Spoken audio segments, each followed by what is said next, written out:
Hey yo, what's up everybody? Thanks for joining me here at FinTV 123. I really do appreciate that. I want to remind you, don't forget that if you have Amazon Prime, you have Twitch Prime. Don't forget that if you have Amazon Prime, you have Twitch Prime. If you have Amazon Prime, you have Twitch Prime. If you have Twitch Prime, they're going to give you one sub to give to one amazing streamer. That should be me, FinTV123. All right, you guys, thanks for joining me. I appreciate that.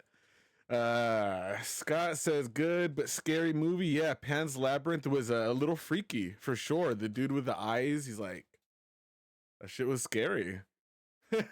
freaks me out too, man. So today we got 9 news stories. We're gonna go over the news, and let's get right into it. We're starting with the Steam machine being priced like a PC, not a console.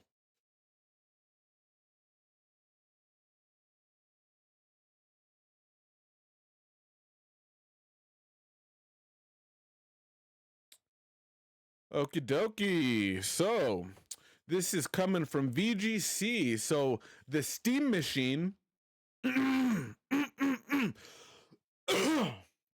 Oh, sorry about that. The Steam machine will be priced like a PC, not a console. Valve spokesperson says Steam machine will be very competitively priced with a PC rather than like a console. That's according to a Valve spokesperson who spoke to Linus Tech Tips during a reveal event. According to Linus Sebastian, this likely means the Steam firm won't take a hit on production costs. So basically, Xbox, PlayStation, Sony, Microsoft, they take hits making these consoles. They lose money making their console, their Xbox and PlayStation consoles. They're losing money, and their strategy is to make that money back by selling the games that they're publishing for those consoles. They sell the consoles at a loss, and they make their money back by making games and selling the games. The Steam machine is not doing that. They're going to be priced based on other PCs with similar power and specs. Meaning, it's probably going to be upwards of $500, $600. It's not going to be as cheap as we were hoping. It's not going to be priced like a console. Quote, in order to reduce consumer prices like companies like PlayStation and Xbox have done in the past, they said that while they expect it to be very competitively priced with a PC, it will be priced like a PC rather than like a console, with games subsidizing the upfront hardware purchase. Valve says it will reveal pricing for the Steam Deck ahead of its release next year. According to Ampere Analysis, much of this device's success will depend on that price point. This being priced more than $500 is an instant pass for me, but I'm not on the market for another gaming machine. But it would have been nice for it to be priced like $450. I probably would have got it. Mostly just to play peak at 4K, 60 frames per second on my big giant OLED TV. Awesome. Moving on to story number 2, you guys. We got Reanimal. I played this demo last night, and it was a lot of fun. Reanimal, the new co-op horror from the developers of Little Nightmares, is out in February with a free Xbox demo out now.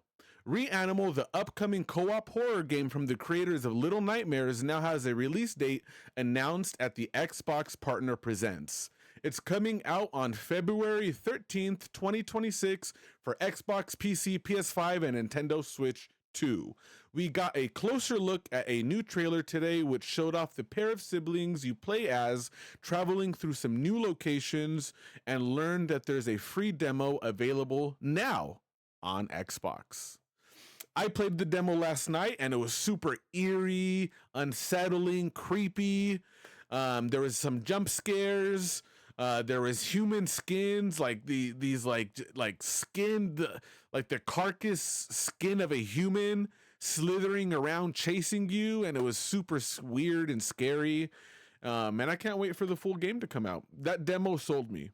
It was a short, sweet demo, and now I want the full game. It was really cool.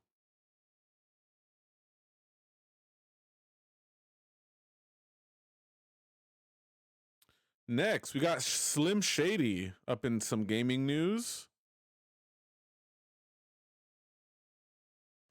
Eminem hires Agent 47 to kill Eminem in Hitman's weirdest elusive target mission. The next elusive target coming to Hitman World of Assassination is Eminem, or rather his alter ego, Slim Shady. In an inspired twist, the person hiring Master Assassin Agent 47 to take out Slim Shady is Eminem himself. The younger Slim Shady alter ego of the rapper has become an entirely separate, violent entity, and our intrepid assassin is tasked with taking him out by the real Eminem, in fear that his own creation will come for him. And it appears that, yes, Agent 47 is able to poison Mom's spaghetti to kill off M's younger self. That is pretty funny. I was not expecting that to be announced the other day, and I think it's pretty funny. I don't know if I'm going to pick up Hitman for that, but that's funny DLC right there.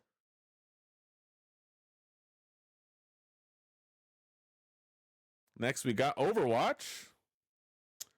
See what Overwatch 2's new high-octane melee DPS hero Vendetta can do in the first gameplay. Get ready to terrorize your enemies as La Lupa. Overwatch 2's next hero is doing something no other hero does. Vendetta is Overwatch 2's first melee-only damage class character. Vendetta will join the Overwatch 2 roster in Season 20, which launches in December. Vendetta's Palatine Fang is at the heart of all her abilities, which include big slashes and whirlwind area of effects attacks. I actually think that sounds cool. I'm a fan of that. Reminds me of the Blade Master from Warcraft 3, Reign of Chaos / Frozen Throne.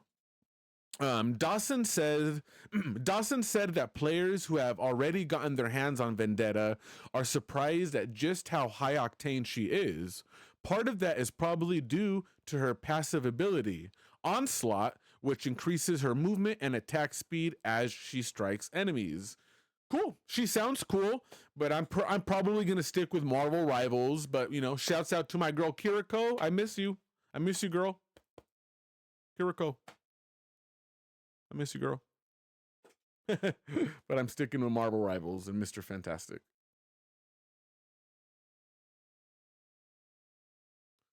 Moving on, you guys. We got some Arc Raiders. What's going on over here? Moist appealing to what's appealing to the goons? Vendetta, the new Overwatch? You goon.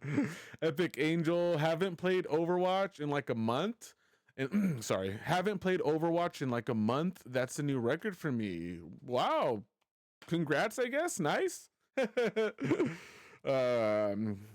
Marvel Rivals is for good. Yeah, you're right about that. You're right about that, Epic Angel. Marvel Rivals is for the goons. Exactly, Moist. She's not wrong. We all goons out here. That's right. All right. Moving on to some Arc Raiders news. Oh, excuse me. Arc Raiders' latest update nerfs the Venator, buffs the drop rate of Aphelion blueprints, and brings a crucial overhaul to your Rubber Duck collection.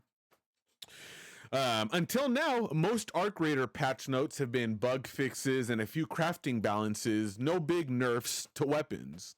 And that's not completely unwarranted. Most guns are pretty well balanced right now. But the Venator has been the sleeper pick all along for PvP. It fires 2 shots at once, so this rare pistol is capable of dropping other players very quickly. And it has now been nerfed. Embark explains in the patch notes that it's retuning the fire rate gained from upgrades to pull down the pacing a bit, which should encourage players to take some more time with their shots rather than just mag dumping the first poor soul that they encounter. This patch has also made the powerful Deadline Mine much more expensive to both craft and purchase. Also, the legendary Aphelion weapon has had its blueprint drop increased. And that's probably going to be one of the more powerful weapons going forward from here on out. But more importantly than all that, there's a little line in the patch notes that says your Raider Den has been ducked out. Yes, that means every single one of your ducks that you collect will now be displayed in your Raider Den. Every single one. And that's awesome.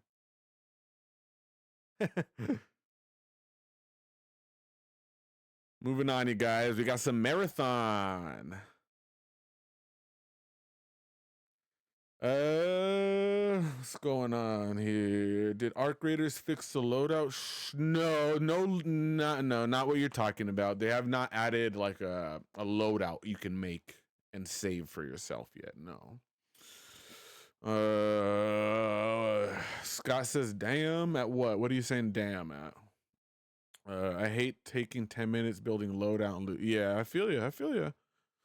What was that? What was what? What did I miss, Scott? What did I miss? What did I miss here?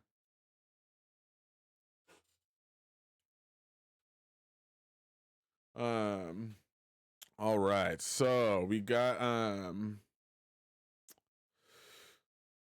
mean, I'm really curious now. What did I miss here, Scott? What was what? What did I do?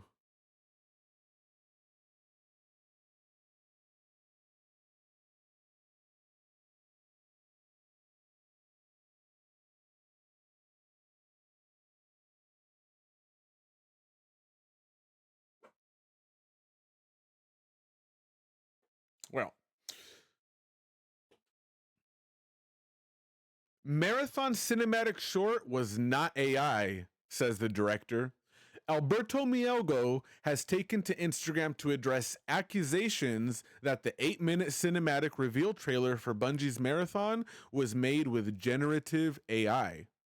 Mielgo stated that he cannot believe we've reached a point where I have to clarify this, but here it goes. This is not AI. Hello. That's what he said.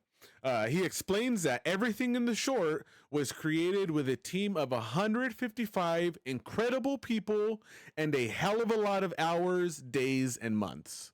He also addressed the accusations of plagiarism that Bungie has been facing. He says, "This is my account, so here's how I actually feel. You're wrong and misinformed. No assets. As far as I know, Bungie accidentally used a texture, mostly typos and fonts, all lost in a wonderful, massive creative pipeline." End quote. Another quote, all this was genuinely a mistake, blown out of proportion. The Bungie team is fantastic, and the work they did before us was effing outstanding. End quote. Really good on Mielgo for speaking up. The truth is that this dude Paul Tassi that keeps reporting on all this stuff, he's reporting on things he just doesn't know about. I don't know what he's so angry about. and miserable about. He hates this game so much. I think he just wants the next Destiny game to come out. So every chance he gets, the most microscopic of details that he can get his hands on, he'll just fucking blow out of proportion and make Marathon look the fucking worst. When in reality, it's a bunch of dudes who want more Destiny, and they're chronically online, following, listening to this dude Paul Tassi and all his misinformation that he's spreading, and then they go spread it more, and it makes Marathon look really bad when it's like, dude, all this shit is being blown out of proportion. Everybody's acting like they're an industry insider and they know what's going on. It's like, if you have nothing good to say, just keep it to yourself, you fucking hive minds. So yeah, this plagiarism stuff was completely blown way out of proportion by a bunch of dudes that are just either just like to spread negativity, or they want the next Destiny. They don't want a competitive shooter. They just want to kill PvE robots all day. Hey, that's fine. Stick to your game. Leave the extraction shooter big boy games to the big boys, you know? That's all I'll say on that. That got a little heated, sorry. Oh, Scott, my loud ass burp. I was like, what are you talking about? Okay. So next we got take a sip here.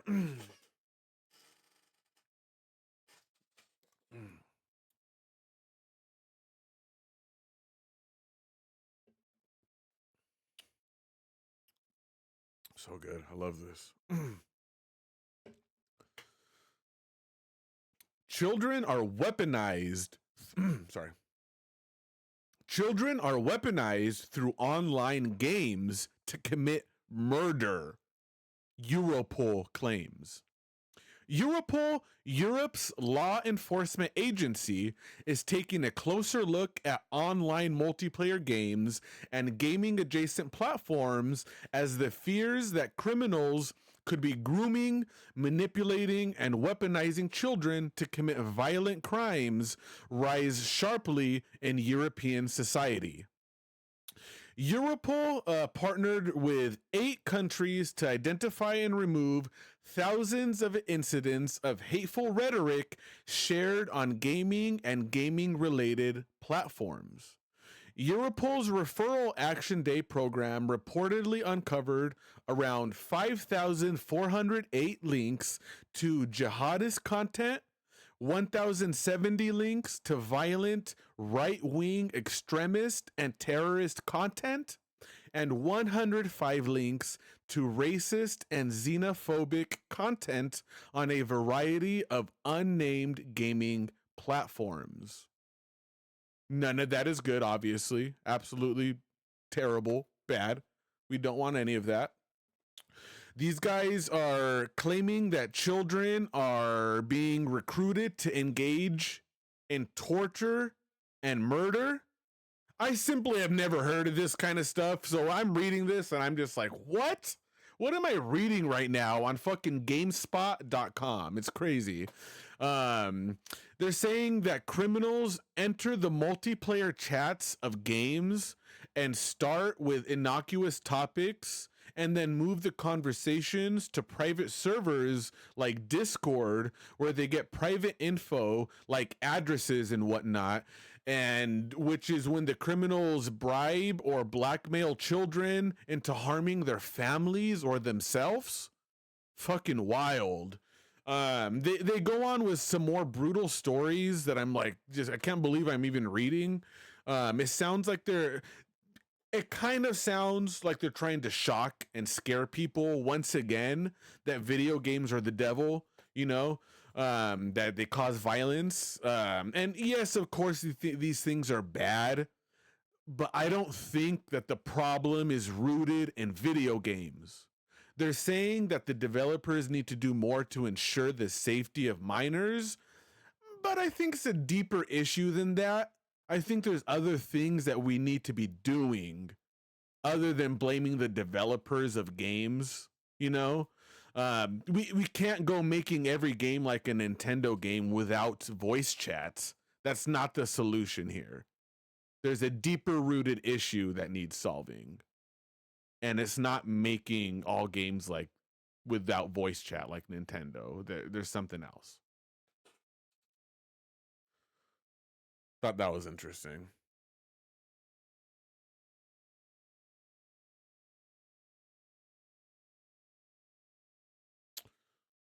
Moving on. Nintendo starts removing player-made Bikini Chef Kirby Air Riders designs as they top the in-game marketplace. One bikini design is currently the most expensive item in the marketplace at the moment. Nintendo is removing player-made Kirby Air Riders machine designs of Chef Kawasaki in a bikini. The game's Chef Kawasaki character was originally the subject of a meme in Japan, which started in 2020 when a piece of fan art showing him in a small bikini started being shared online. This is so funny. Now, players have started creating their own Bikini Chef Kawasaki designs in the My Machines mode in Kirby Air Riders. My Machines mode lets players collect various stickers and other designs, then apply them to the game's machines. The ability to scale, resize, and rotate these assets mean that with some ingenuity, it's possible to create all sorts of designs. Players can then upload their machine designs to the machine market, an online directory where other players can buy designs using coins earned in races. There's no microtransactions in the game. You earn coins by racing. And you're using these coins to buy other designs that players made for the vehicles, for the stars in the game. And people made one of their characters with a bikini. And the more people buy your design, the more expensive it is. And everybody's buying this Kawasaki bikini star. So it's the most expensive item right now in the marketplace. As soon as the game was released, one player uploaded a design which takes the game's standard star-shaped war star. As soon as the game was released, one player uploaded a design which takes the game's standard star-shaped warp star machine and turns it into Chef Kawasaki wearing a micro bikini. Japanese X user Sabotaki397 noted that the design's price had started rising quickly, writing the micro bikini Kawasaki machine pattern in the Air Riders market. Everyone thinks it'll get pulled soon, so the price is climbing fast. Pretty funny, pretty steep for the first morning, huh? And 6 hours later, the design was removed, like he predicted, and then another design was released with another bikini Kawasaki wearing like a devil tail and like these little devil wings, and then shortly after that one was taken down, and now there's another bikini Kawasaki where he's like holding two frying pans, and I think that one's already been taken down. So Nintendo's just ruining all the bikini Kawasaki fun.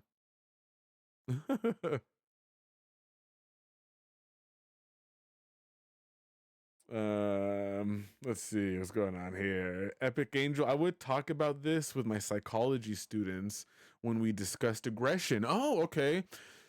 Talking about the last news story. Video games can cause aggression, but not that extreme. Most cases. But when I was little, Halo would make me really mad compared to Overwatch. Interesting. Well, Overwatch. Don't do that, baby. Overwatch and Marvel Rivals still piss me off bad. But they don't make me violent. All right, last story, you guys. Last story. Sorry.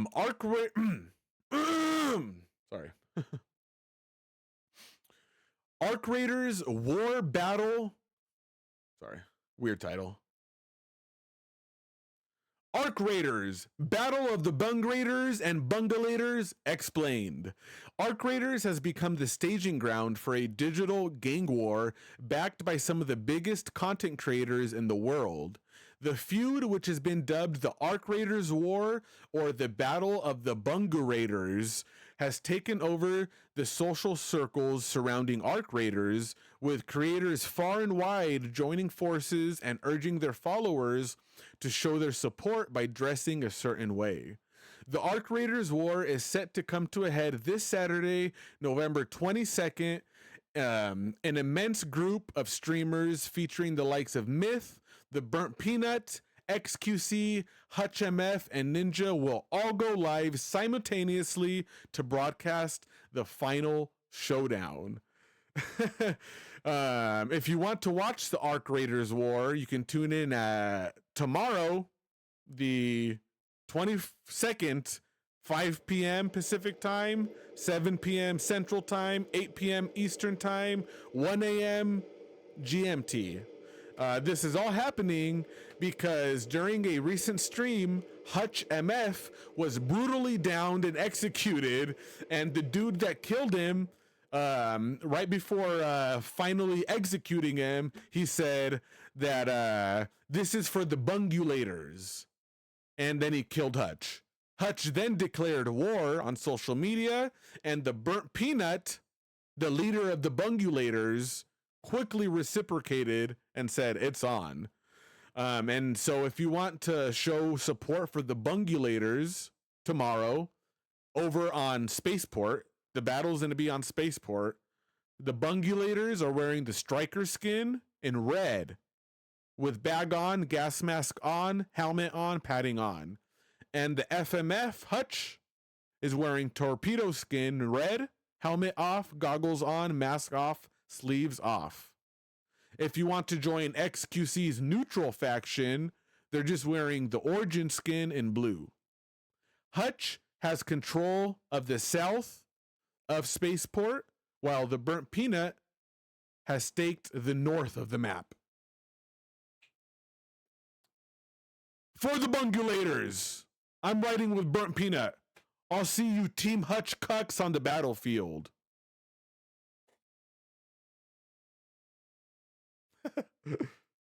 Hell yeah.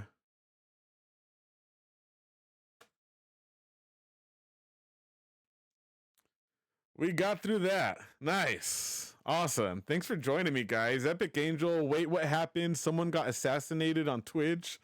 There is a streamer playing Arc Raiders on stream, and some guy killed him.